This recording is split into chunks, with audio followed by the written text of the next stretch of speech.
Dès la frontière, le ton est donné.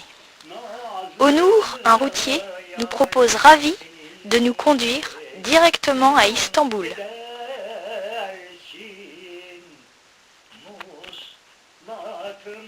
Grâce à une amie de Bretagne, Anne, nous sommes hébergés 10 jours dans le lycée où elle est prof de physique.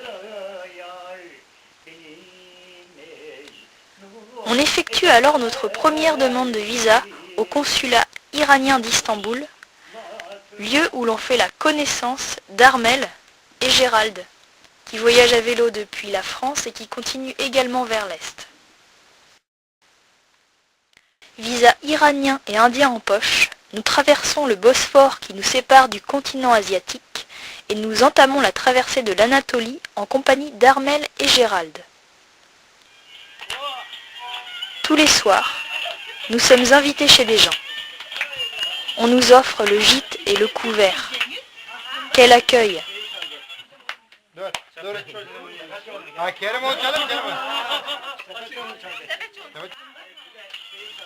Nous communiquons tant bien que mal avec quelques mots turcs. Mais dès que le vocabulaire vient à manquer, nous sortons violon et concertina.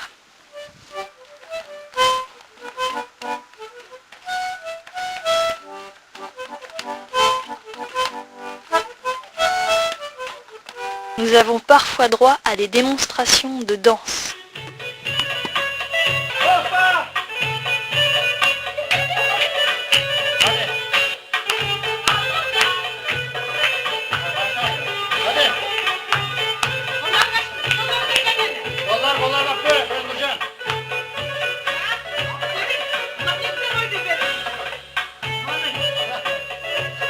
Ils nous déguisent à la mode pour sortir ce soir.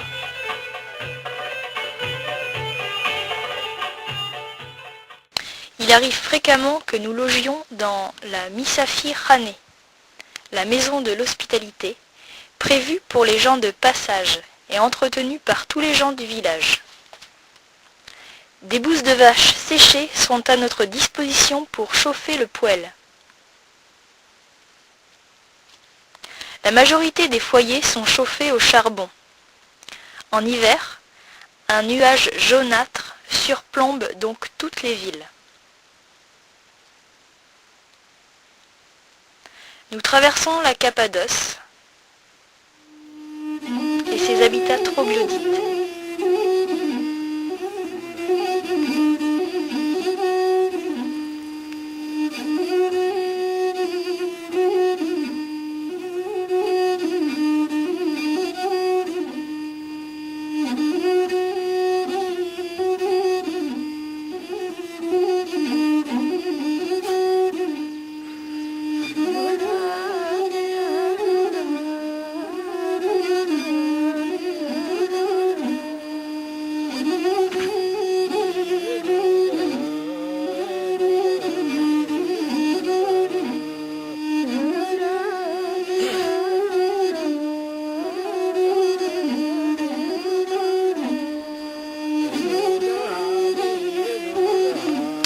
Les rencontres se poursuivent quotidiennement.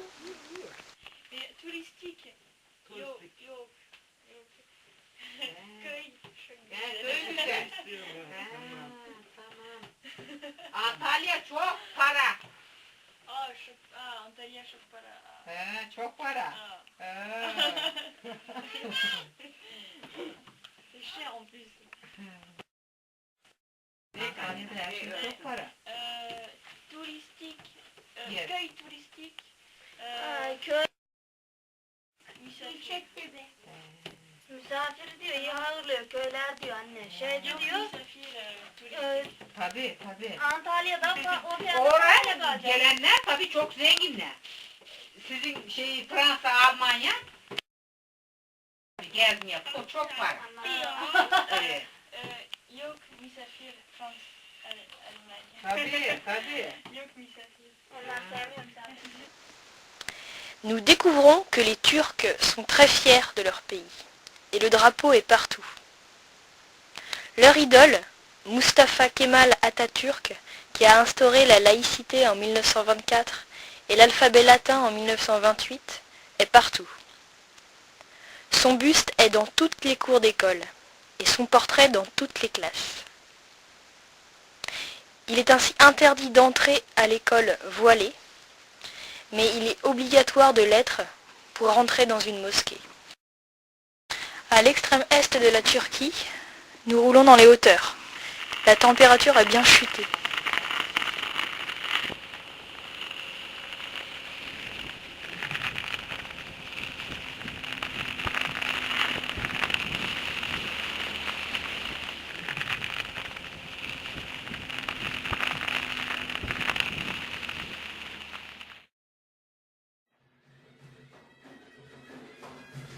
Döyübeyazıt, dernière ville turque avant la frontière, où nous assistons à Kurban Bayram, la fête religieuse par laquelle les musulmans célèbrent le sacrifice de son fils par Abraham.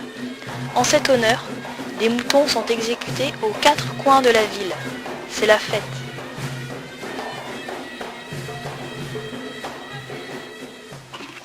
Il nous fut très facile d'imaginer les petites gazelles et les rhinocéros dévaler la pente du mont Ararat, où Noé échoua avec son arche.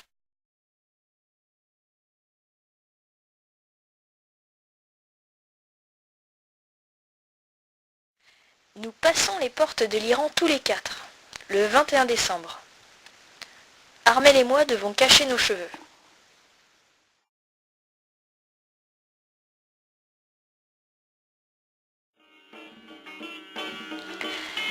République islamique d'Iran, régime totalitaire depuis l'arrivée au pouvoir de l'ayatollah Khomeini qui s'est imposé en guide spirituel suprême et qui élimina toute forme d'opposition.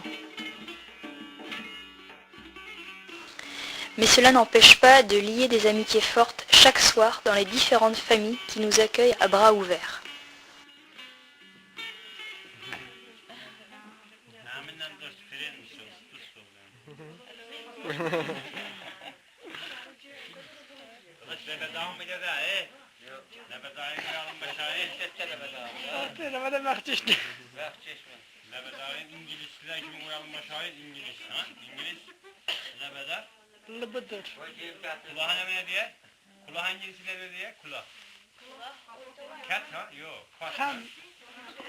Après un mois par intermittence de route ensemble, de bonnes parties de rigolade, après de nombreuses minutes passées à nous attendre, Armel et Gérald nous quittent définitivement.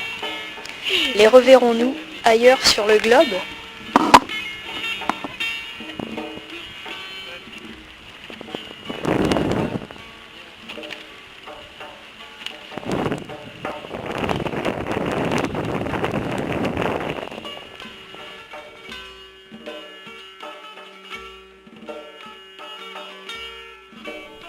Ce que nous retenons d'abord de l'Iran, c'est l'accueil incroyable de ses habitants.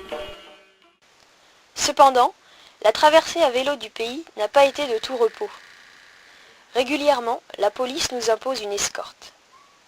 Est-ce pour nous protéger ou pour nous empêcher d'entrer en contact avec la population ? Nous retiendrons aussi une société très machiste exacerbée par la politique islamique dictatoriale. C'est toujours à Ivan que les hommes s'adressent. J'existe à peine.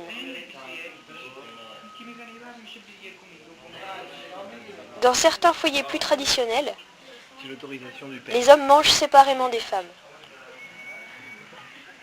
En Iran, nous vivons des émotions extrêmes, nos plus grandes peurs et nos plus grandes joies. Voilà, on aura le son maintenant, en plus on aura tout ça.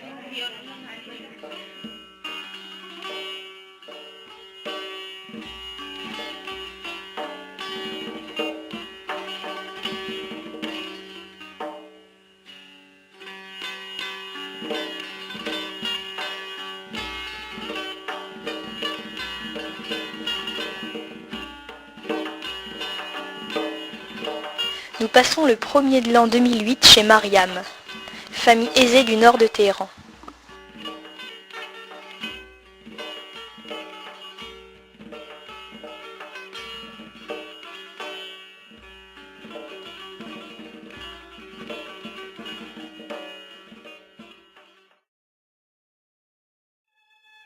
Dans le nord du pays, la température ne dépasse pas les 0 degrés. Mais passé Esfahan, la neige se fait plus rare. Nous découvrons par hasard le célèbre site historique Persépolis, ancienne capitale perse.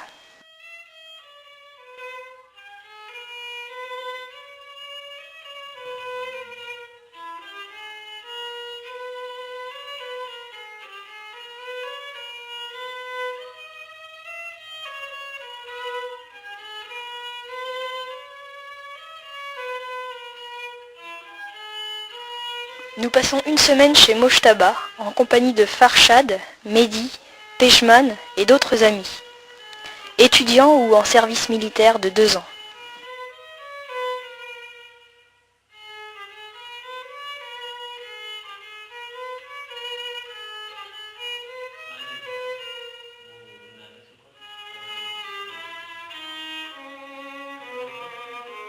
Ils parlent très bien français et nous discutons de plein de sujets. Ils n'ont pas l'intention de se marier et de rester coincés en Iran.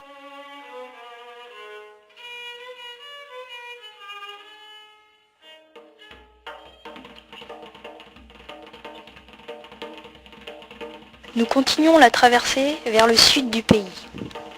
Le paysage est de plus en plus désertique.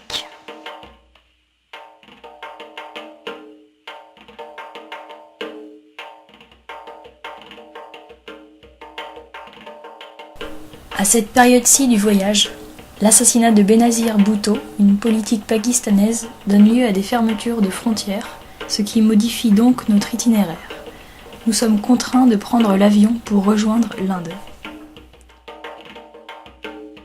Nous terminons la traversée de ce pays dans la ville de Bandar Abbas, au bord de l'océan Indien. La température s'est nettement adoucie. Beaucoup de gens nous ont souvent arrêtés sur le bord de la route pour nous offrir à manger, à boire, pour prendre une photo, ou simplement pour savoir si on va bien, ou encore pour nous inviter chez eux, comme cette famille qui habite Bandar Abbas et chez qui on a passé 10 jours.